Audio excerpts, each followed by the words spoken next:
Muy bien, hermanos. Doy gracias a Dios por ser el portador del mensaje en esta oportunidad. El título del mensaje es Siervo y servido versus servido. Fíjese en el título. Tenemos siervo y servido versus solamente servido. También pensé que este título podía ser ministro y ministrado versus ministrado. Solamente ministrado. ¿Qué trato de decir con estos títulos? Bueno, en la vida existen solamente dos opciones, dos posiciones en las que podemos estar. La primera, entender que siempre vamos a necesitar ser ministrados, siempre vamos a tener la necesidad de ser servidos, ¿ya? Cuando vamos en lo terrenal a hacer un trámite, necesitamos a alguien que nos atienda, ¿no es cierto? Necesitamos que alguien haga por nosotros algo. O vamos a un negocio, necesitamos que nos vendan, necesitamos que nos sirvan. Entonces, ahí estamos siendo ministrados y eso es en el mundo. En la iglesia pasa lo mismo. Siempre vamos a necesitar estar siendo ministrado o servido por alguien. En lo espiritual, que alguien ore por mí, que algún hermano más preparado dirija un estudio para que yo crezca, que cuando esté enfermo, por ejemplo, alguien necesite, si yo necesito, me venga a visitar, si estoy solo, si no tengo recursos, que la iglesia, ¿no es cierto?, me visite. Entonces, ahí estamos siendo ministrados o servidos, ¿bien? Pero al mismo tiempo nosotros, tanto humanamente como espiritualmente, también ministramos a otros. También somos personas que estamos sirviendo. Y así, cada uno de nosotros, por ejemplo, desarrolla una función laboral, tiene un trabajo, tiene un rol en esta sociedad, a veces formal, informal, pero el punto es que ministramos a otros a través de lo que hacemos con nuestro trabajo, por ejemplo. Entonces, la primera situación en la que uno puede estar es siendo siervo y servido simultáneamente. Siempre vamos a necesitar ser servidos. ¿Por qué? Porque como cristianos, nosotros vamos en un crecimiento continuo, nosotros vamos en un perfeccionamiento progresivo, entonces siempre vamos a necesitar de alguien escuchar una palabra, que alguien ore por nosotros, que alguien nos ministre en algo pequeño o grande. No llegamos a un punto como cristianos a decir, ya, yo llegué al techo y ahora yo no necesito escuchar a nadie, no necesito entender más, no necesito hacer más. Eso es mentira, es un autoengaño.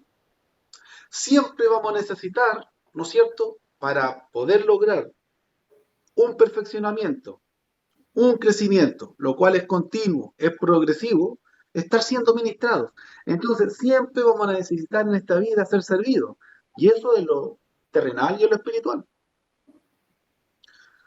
Pero también es verdad que siempre va a haber alguien, o realmente más de alguien, que necesita ser ministrado, que necesita ser servido por nosotros. Siempre va a haber más de alguien realmente que necesita que nosotros seamos un siervo, seamos alguien que ministra. Eso lo vemos constantemente, hasta en los detalles más pequeños, en lo terrenal, pero también, obviamente, nosotros que vivimos en un mundo espiritual, que tenemos, ¿no es cierto?, participación en el reino, vamos a verlo también en lo espiritual.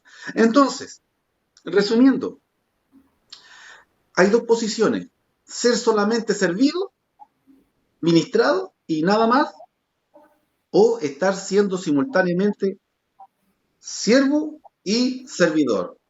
Es decir, estar siendo ministrado y también estar ministrando a otros.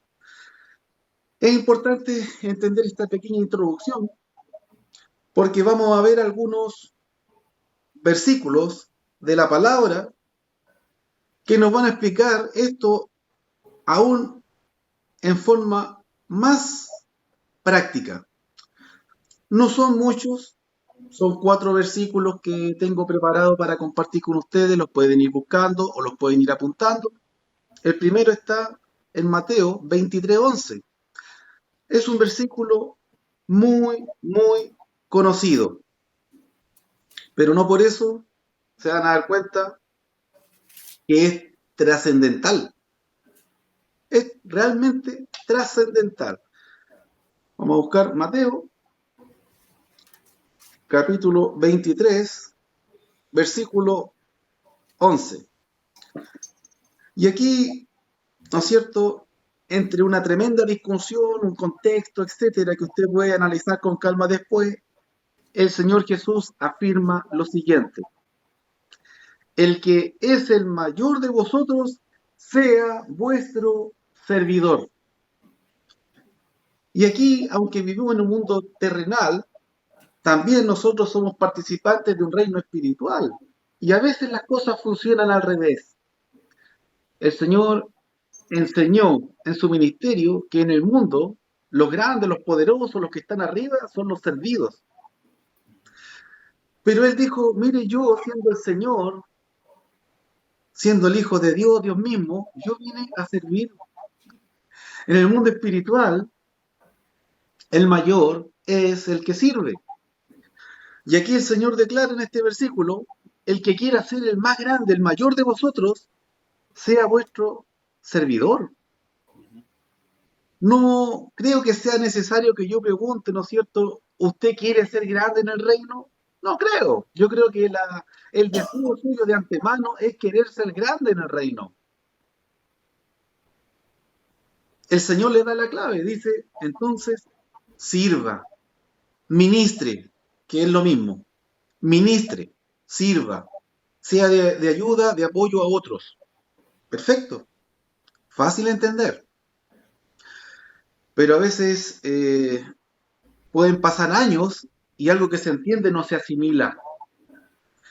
Y en vez de pelearnos a veces por quién pasa la escoba después de una actividad, nos acordamos espontáneamente, uy, tengo que apurarme porque tengo un compromiso. Y cosas por el estilo. Cosas prácticas, cosas pequeñas, pero que nos hacen ser grandes en el reino. Ni hablar del servicio de hablarle a otros. Vamos a llegar ahí también. Vamos a avanzar en Mateo, y con esto vamos a terminar Mateo. Vamos a avanzar hasta el final, capítulo 28, al final del libro.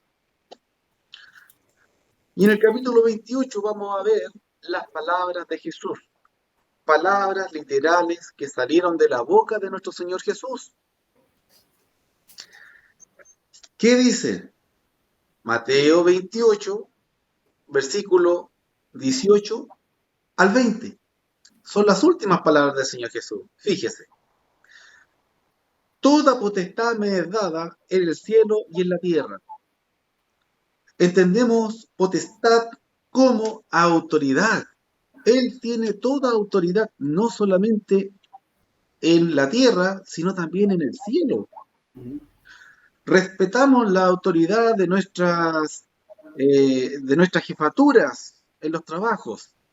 Respetamos la autoridad.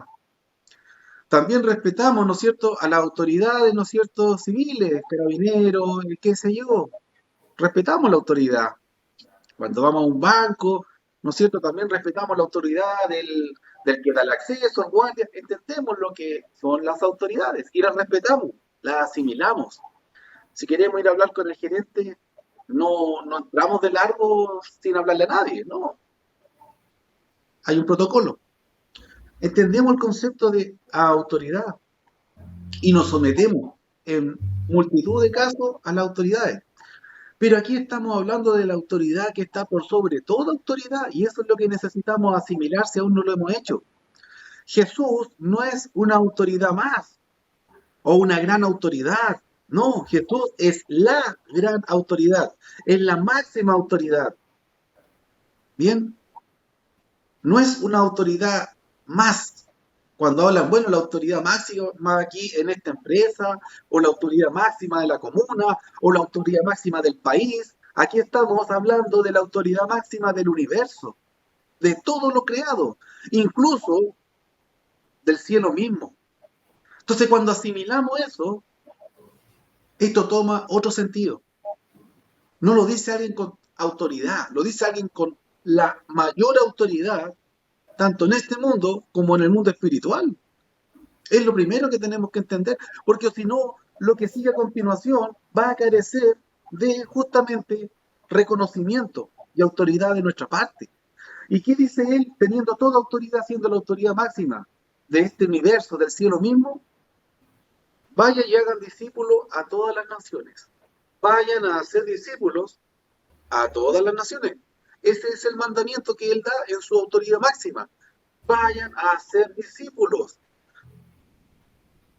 Pregunta, ¿eso es ministrar o ser ministrado? ¿Eso es servir o ser servido? Bueno, para el que le están dando el mandamiento, es ministrar, es servir, ¿no es cierto? Porque esto va a demandar tiempo, porque esto va a demandar preparación, porque esto va a demandar a veces negarnos a nosotros mismos. En pocas palabras, esto demanda una sola cosa, amar a Dios, por sobre todas las cosas. Entender que Él es la autoridad máxima. Y el medio por el cual nosotros hacemos que otra persona se constituya en un discípulo legítimo y verdadero del Señor es por medio de entender, creer y obedecer lo que es el bautismo, que ese es tema para otra oportunidad. Toda persona que entiende, cree y obedece el bautismo bíblicamente entonces pasa a ser un hijo de Dios. Versículo 20 y final, enseñándoles que guarden todas las cosas que os he mandado, y he aquí yo estoy con vosotros todos los días, hasta el fin del mundo. Palabra clave, enseñándoles. Tristemente, en los varios años, terrenalmente hablando, que llevo en la iglesia, eh, a veces hay mucha disposición a bautizar a alguien, pero muy poca a discipularlo. Y el mandamiento completo, porque es un mandamiento, no son dos, es hacer discípulos y enseñarles. Y yo lo digo humildemente, me he tenido que encargar del discipulado de personas que solamente han bautizado y después ya aprende solo. Y yo creo que es el caso de ustedes también, más de algunos. El mandamiento completo es discipula, después de hacer discípulos. Enséñale todas las cosas que el Señor ha mandado. Tenemos que entender que este mandamiento no viene de hombres, no son leyes humanas, que respetamos, por cierto, porque no queremos consecuencias de leyes humanas, no queremos pagar multas costosas, no queremos ir a prisión, no queremos eso. Con mayor razón, nosotros como cristianos no queremos entonces desobedecer a Dios, perder la oportunidad de hacer su voluntad. ¿Por qué? Porque desde el punto de vista terrenal, el mundo le teme a la muerte, por ejemplo. Es decir, le teme a una consecuencia, que la consecuencia más grande en esta vida es la consecuencia capital, morir. Bien. De hecho, aquí en Chile no existe la pena capital, en otros países sí. De hecho, aquí en Chile existió y que quiere volver a eso. Bueno, pero es la máxima, es la máxima. Y el hombre terrenal le teme a la muerte. Pero el cristiano, el Hijo de Dios, le teme a algo que se llama pecado. El Hijo de Dios le teme a pecar. Sin embargo, la Biblia dice que es lo mismo. Usted va, por ejemplo, a Romanos 6:33 o 3:23, dice lo mismo de distinta forma, El pecado es muerte. El pecado es muerte. El pecado igual a la muerte. Muerte igual pecado. Pero el cristiano no le teme a la muerte. El cristiano le teme a Dios. En consecuencia, teme a la desobediencia a Dios. En consecuencia, teme a pecar. Porque entendemos que pecar es muerte. Pero el hombre del mundo, ¿a qué le teme? A la muerte, definitivamente a la muerte. Pero no le teme al pecado. No le teme a desobedecer a Dios, ignorar a Dios, desvincularse de Dios. Entonces, obviamente nosotros como cristianos tenemos una perspectiva que el hombre natural, dice la Escritura, no conoce. Estamos en una dimensión amplificada. Ellos, dice la Escritura, viven en la ignorancia, no de manera despectivamente hablando, sino que objetiva. Ellos viven en la ignorancia de su muerte, en un corazón entenebrecido.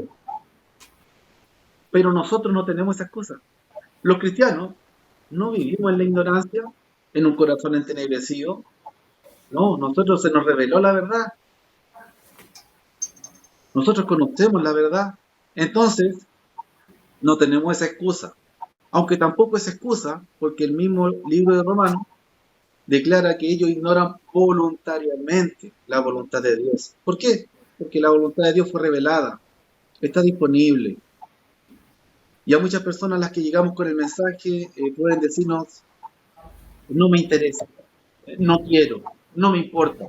Bien, nosotros no le imponemos a nadie. Si Dios no le impone a nadie su voluntad, menos nosotros. Menos nosotros. Perfecto. Entonces, es ignorar voluntariamente. Pero voluntaria o no, ellos ignoran la voluntad de Dios. Nosotros no. Volviendo al pasaje, hacer discípulos y enseñarles. Fíjese, para poder ir a ser discípulos, nosotros tenemos que dedicar tiempo, decía anteriormente, quizás dinero, negarnos a nosotros mismos un momento de recreación, descanso, compartir con amistades o familia, pero estamos haciendo la voluntad de Dios. No significa ser fanático, significa estar haciendo algo. Aquí dice, id y hacer discípulos a todas las naciones. No significa literalmente que usted tiene que ir a cada país del planeta. Significa que usted no tiene que discriminar. Eso significa todas las naciones en este contexto. Los mismos apóstoles no llegaron a todos los países del planeta, pero ellos hicieron la voluntad de Dios. Al principio la entendieron mal, sí, pero Dios se las aclaró. Ellos al principio solamente predicaban el evangelio a los judíos. Después entendieron que este mensaje es para todos, judíos, gentiles, buenos, malos, con mayor razón, si es que hay algún bueno, porque Dios es el único bueno. Delincuentes, personas honestas, ahí se entiende mejor, para todos. No discriminamos a nadie, ni por raza, ni por estatus social, económico, cultural, no. El Evangelio, nosotros, a quien tenemos oportunidad, se lo transmitimos. Es un mensaje de Dios, no un mensaje nuestro. Y dice, enseñándoles que guarden todas las cosas. Entonces, para que hayan personas aprendiendo, es porque hay personas enseñando. Es porque hay personas ministrando o sirviendo en el Evangelio. Siempre hay un servidor y un servido. Alguien que está siendo ministrador y alguien que está siendo ministrado. Vamos a ir a otro versículo, el penúltimo. Primera Corintios, capítulo 3. Y vamos a leer del versículo 5 al 8, porque en cada uno de ellos yo encontré algo interesante. Como dije anteriormente, el contexto es más amplio que los versículos que yo cito. Usted es libre y tiene toda, ¿no es cierto?, debe tener todo el deseo de poder ver el pasaje en su amplitud. Yo me refiero a los versículos clave, habiendo yo estudiado el tema. Versículo 5 de Primera de Corintios 3. Escribiendo el apóstol Pablo dice: ¿qué pues es Pablo y qué es Apolo? Servidores por medio de los cuales habéis creído, y esto según lo que a cada uno concedió el Señor. Fíjese, servidores por medio de los cuales habéis creído. Otra persona llega a ser discípulo, otra persona llega a creer, en pocas palabras, otra persona llega a ser salva, accede a esta salvación que regala el Señor. ¿Por qué?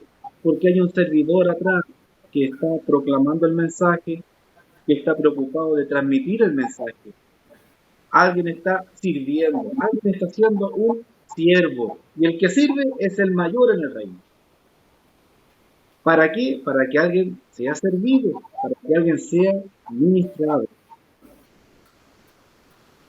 Agrega: yo planté, Apolo regó, pero el crecimiento lo ha dado Dios. Amén. Dios da el crecimiento. Pienso que todos conocen la parábola del sembrador, por allá en Mateo 13, Marcos 4. Es conocida. Nosotros sembramos la palabra. Y donde están las condiciones adecuadas, esa palabra va a germinar, va a dar fruto, creciendo y multiplicándose.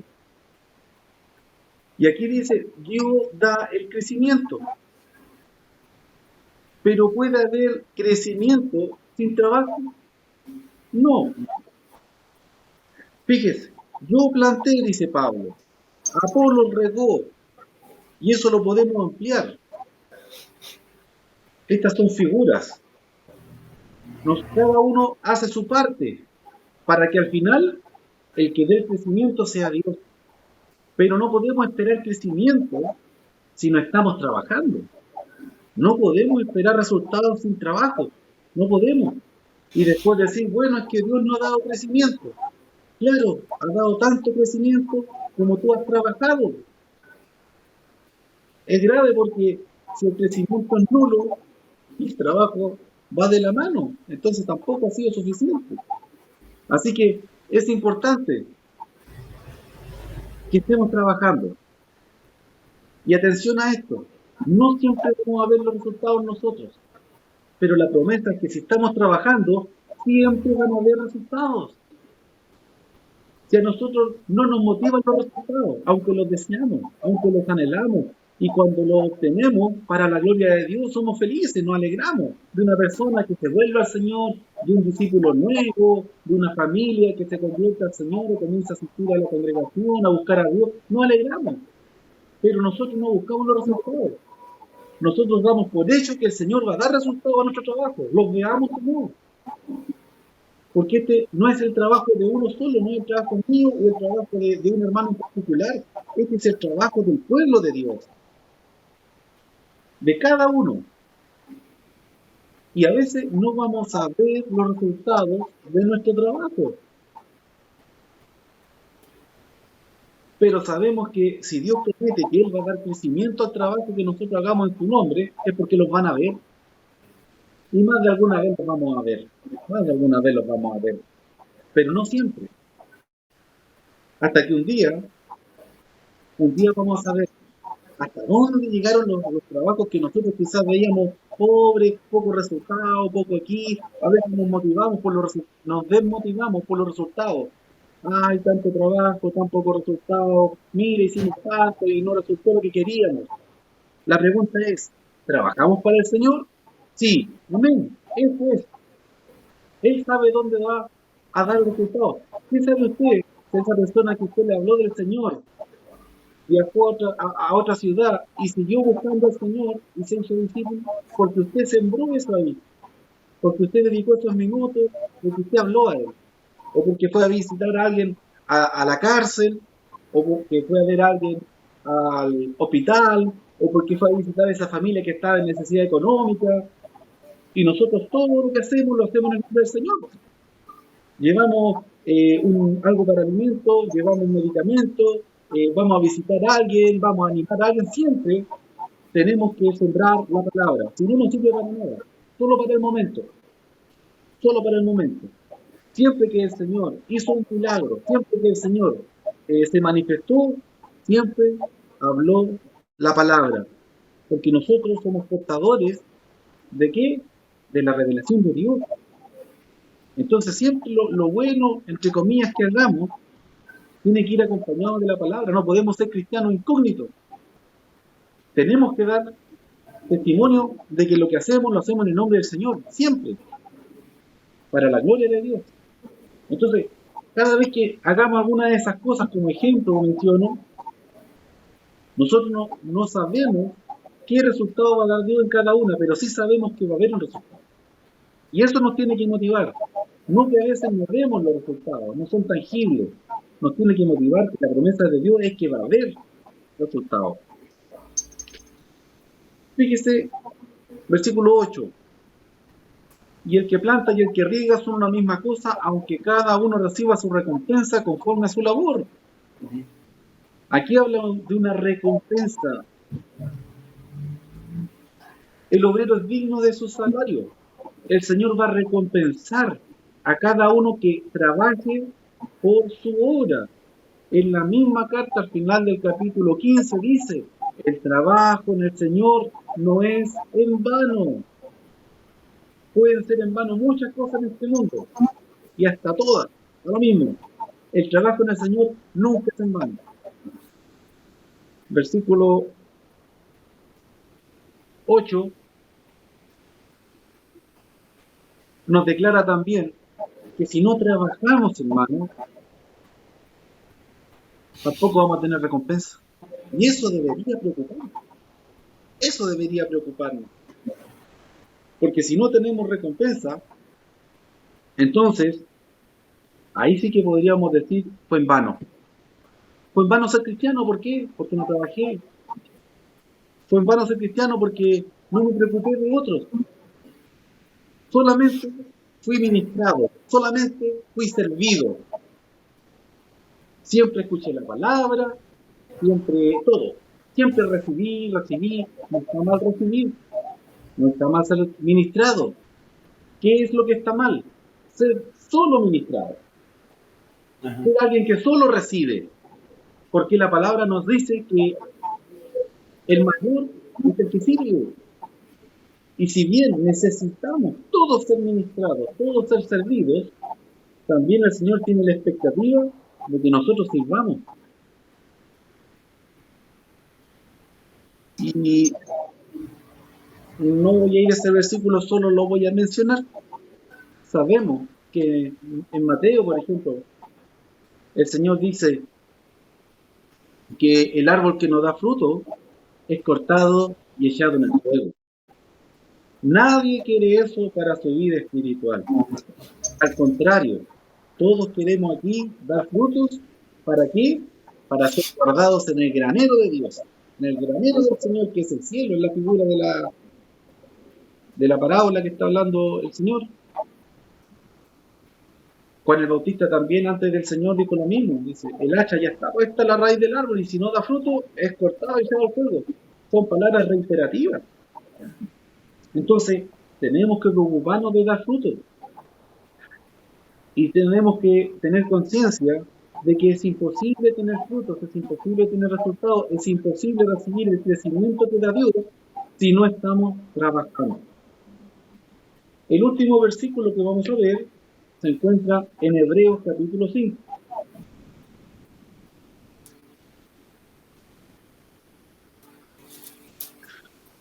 Y vamos a ver del versículo 12 al 14.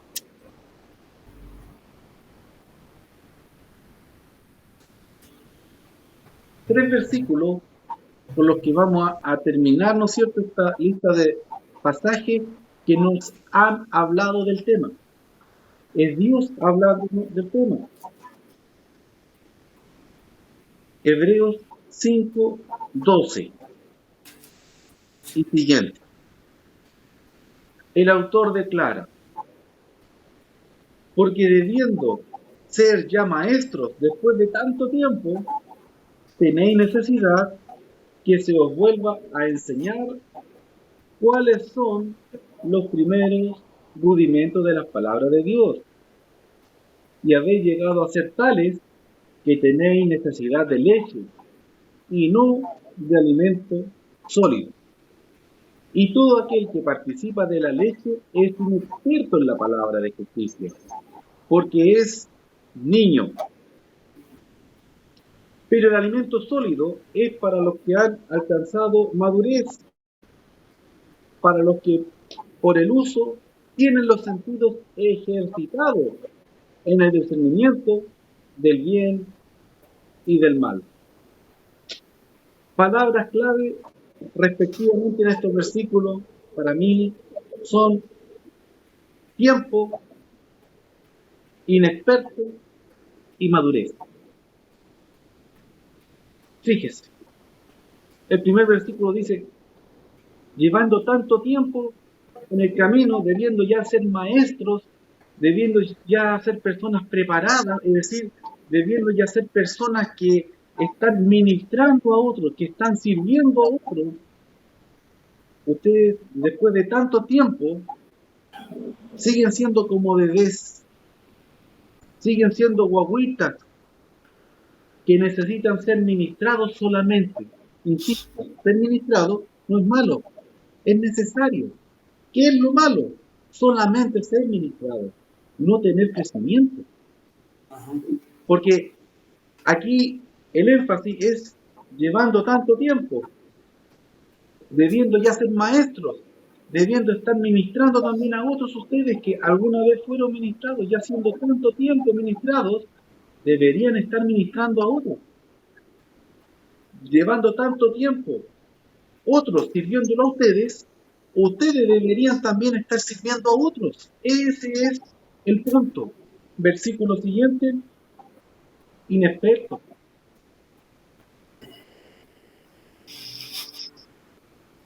El que participa de la leche es inexperto en la palabra de justicia porque es niño, es un bebito.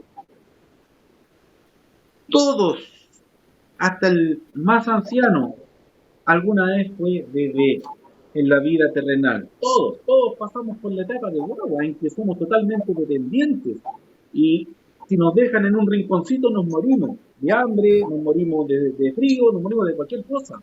Somos 100% dependientes, pero en la medida que vamos creciendo, nos vamos haciendo dependientes. Y se repite el ciclo, ¿no es cierto? Hay otros que son dependientes de nosotros. Se repite el ciclo. Pero ¿qué pasa aquí?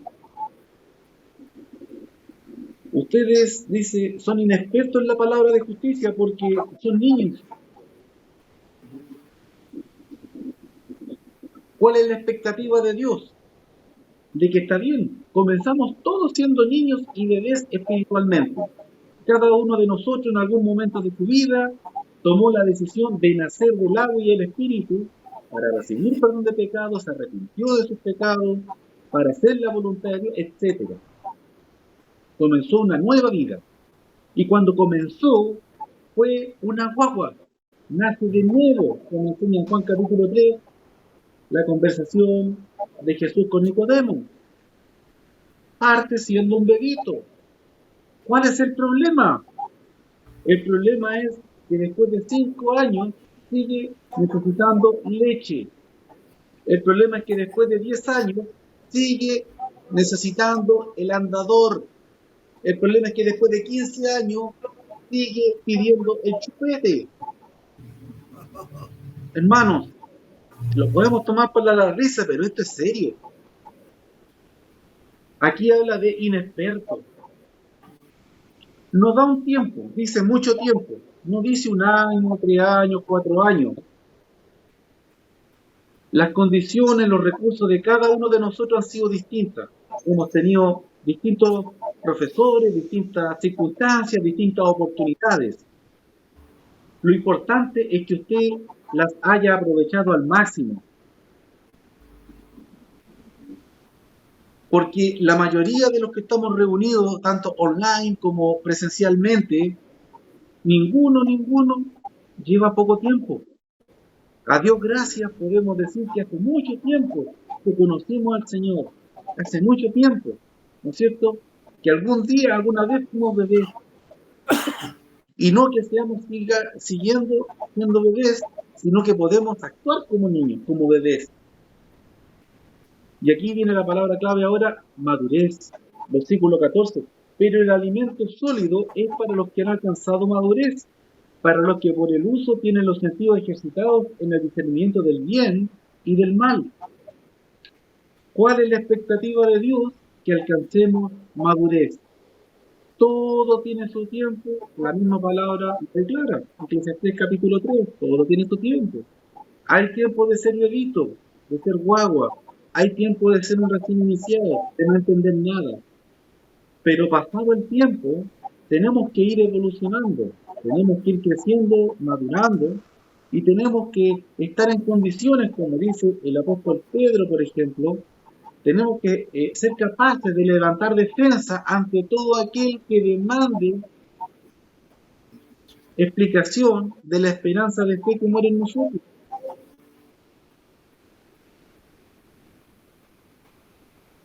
Necesitamos, hermanos, no es otra cosa que una necesidad. Necesitamos estar ministrando a otros.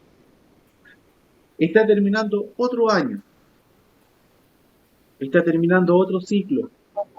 En un poco tiempo más vamos a estarnos dando el abrazo y deseando que sea un feliz año, si el Señor no viene antes.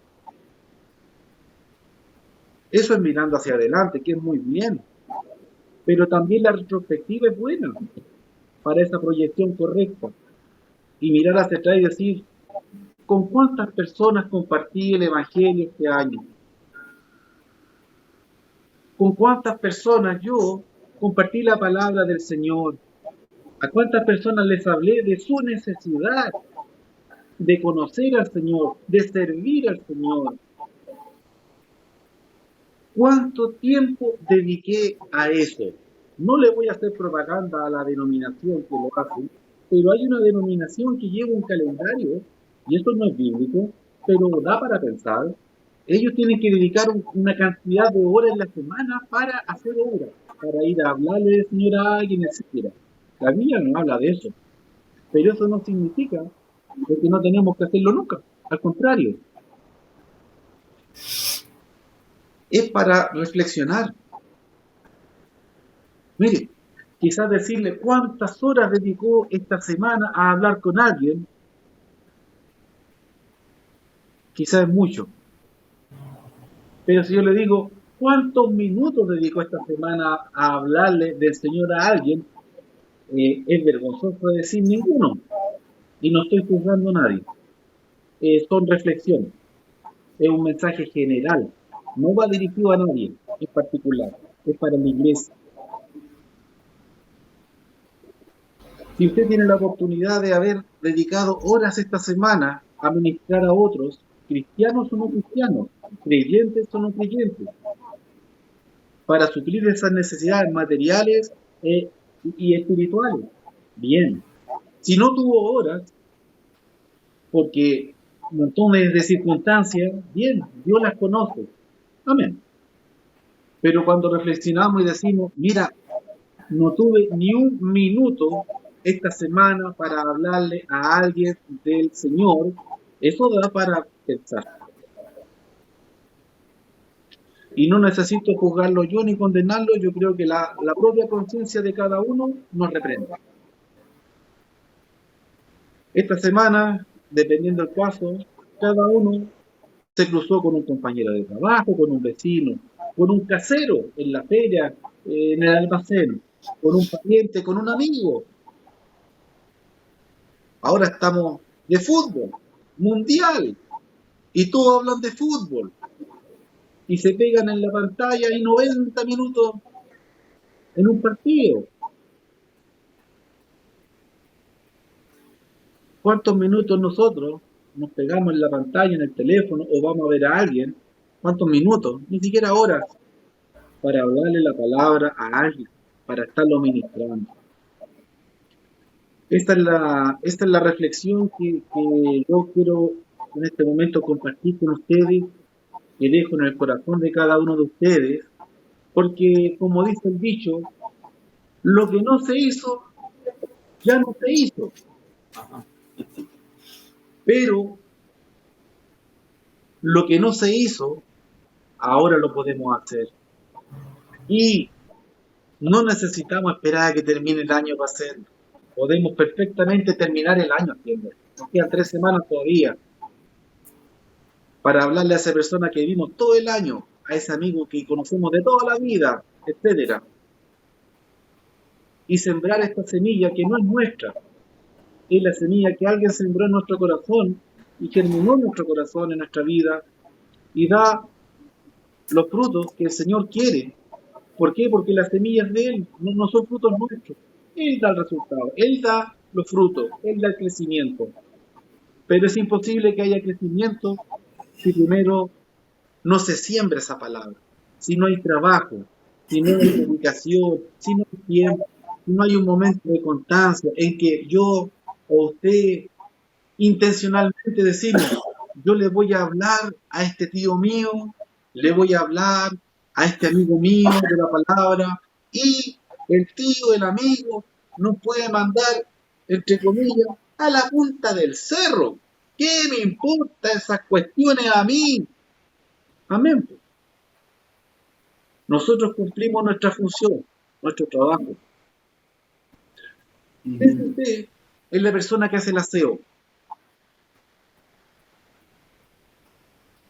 La persona del aseo todos los días pasa la escoba ahí en la plaza recogiendo la hoja, todos los días recogiendo colillas de cigarro, todos los días recogiendo papeles de chicle, todos los días recogiendo mugre. Porque la gente es sucia, es cochina, bota todo el suelo. Botella, envase, todo. Está el basurero al lado, pero no, lo bota al suelo. Perfectamente. Ese aseador municipal o privado podría decir, ay, ¿para qué voy a barrer si mañana va a estar igual? Pues? Y es verdad, pues mañana va a estar igual o más sucio. Bueno, pero él pasa la escoba todos los días. Espiritualmente nosotros podríamos decir, ¿para qué le voy a hablar a la gente si la gente no le importa a Dios? No busca a Dios, rechaza a Dios. Bueno, ellos hacen lo que deciden, usted lo que es la voluntad de Dios. Que Dios bendiga su palabra, hermano. Amén. Amén.